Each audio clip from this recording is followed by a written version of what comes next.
Hello everyone, সবাই কেমন আছো? আমি ভালো আছি। তোমরা কেমন আছো অবশ্যই কমেন্ট করে জানাও। আর আমি এখানে গেছিলাম বেলপাহাড়ি ঘুরতে। না, অ্যাকচুয়ালি আমার একটা প্রি ওয়েডিং শ্যুট ছিল, তাই আমি গেছিলাম তাদের সঙ্গে। একটা দিদি আমায় বুক করেছিল, তো সেখানে আমি গেছিলাম মেকআপের জন্য। তো এখানে তোমাদেরকে কিছু ভিউ দেখাচ্ছি, সেগুলো দেখো তারা কীভাবে শ্যুটটা করেছে।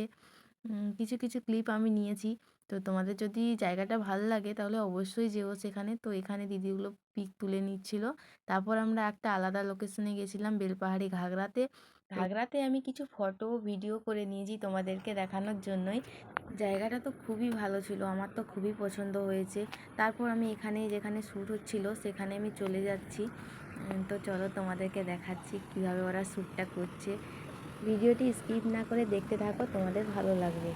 তারপর আমি তাদের কাছে চলে এলাম। তাদের পাশেই ছিল একটি ছোট্ট ঝর্ণা, যেটা আমার খুবই ভালো লেগেছে।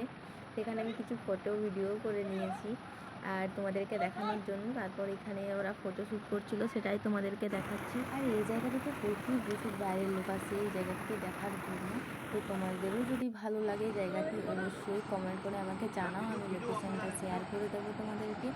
তো দিদির কিছু ফটো ও ভিডিও আমি তোমাদের সঙ্গে শেয়ার করলাম। আর মেকআপটি কেমন হয়েছে অবশ্যই কমেন্ট করে জানিও, আর তোমাদের ভালো লাগলে আমাকে বুক করতে পারো। তারপর আমরা এখানে করে নিলাম পেট পুজো। পেট পুজো হয়ে যাওয়ার পর আমরা এখান থেকে চলে এলাম একটা আলাদা লোকেশনে শ্যুটের জন্য।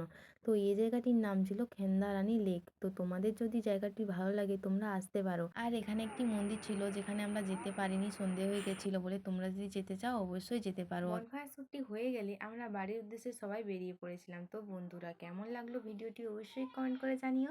আর লাইক, কমেন্ট, শেয়ার, সাবস্ক্রাইব করতে ভুলো না। টাটা।